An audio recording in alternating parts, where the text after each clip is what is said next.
Hey, hey, hey, it is Lily on the go. What is going on? This is a quick video I was just thinking about the past few days, and it was more so on how much we sacrifice time for money and really really assure that it is worth it. I'm not going to give you all the details because my phone does not have the space for that, but I was presented with the opportunity to work with my part-time job to work with one of the clubs directly for a few dollars more, with a lot more work compared to me just sitting there looking like, living the soft life while at work. And it had me thinking, like, I agreed to it first, and then I was like, wait a second, no. After speaking to my mother, because mothers know best, right?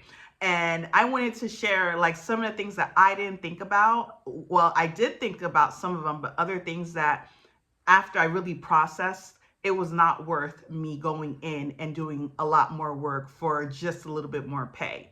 So let me just break it down. Hopefully, my phone will allow me to do so.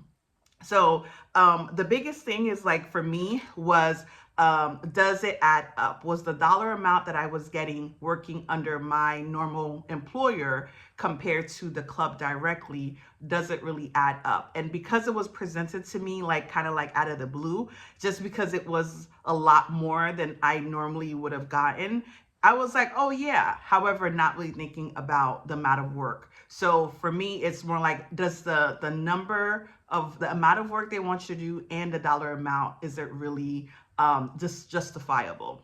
Another thing is the physical toll it was going to take. If I was coming in as just a regular employee for my employer, I would have literally be sitting there looking cute.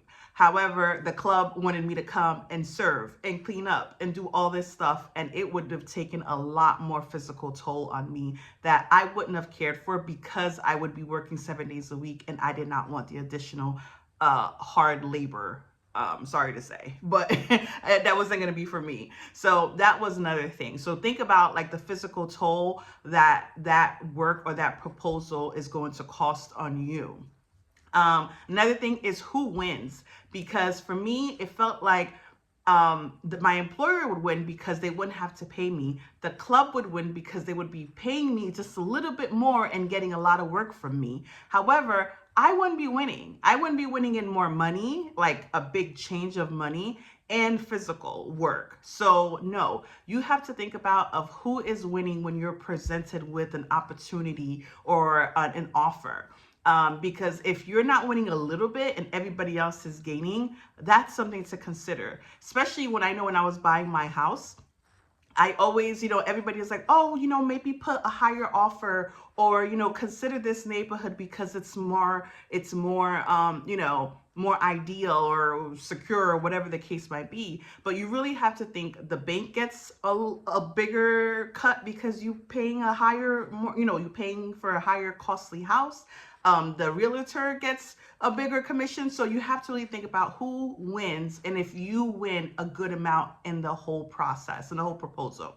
Another thing is your ability to renegotiate. When I was presented to work the extra place, at the for with the club directly, I didn't think about asking for more. I just was like, oh, I saw the dollar amount and I was like, oh, okay, I'm fine with that. But you absolutely have the ability to negotiate. And that is something I know. I always quit jobs just because they didn't feel like they didn't offer me to get paid more. I never asked. So I always just took whatever they gave. And then when I feel like they weren't just rewarding me or raising my salary, I would just leave. So just know anything that somebody gives you, that you can negotiate. So something to always consider. Another thing is, what is the perception I was setting? Because the moment I would agree to this means that other clubs might be like, oh, you know what? You did it for this club. Do you mind doing it for me? And then also my employer would think like, hey, instead of having to pay me directly, just have the club hire her. And this is going to set a really bad precedent, and it wouldn't be good, because when I was working with my employer, there was another girl who worked different shifts. She always had the evening parties, right? But it seems like the clubs were paying her directly instead of just being employed by my employer. And for her, she may see that as a gain, but now that you think about it, It's not a gain unless I was getting double. No, it doesn't win for me. And the last thing is your ultimate sacrifice of your time, your body, and everything else, what you're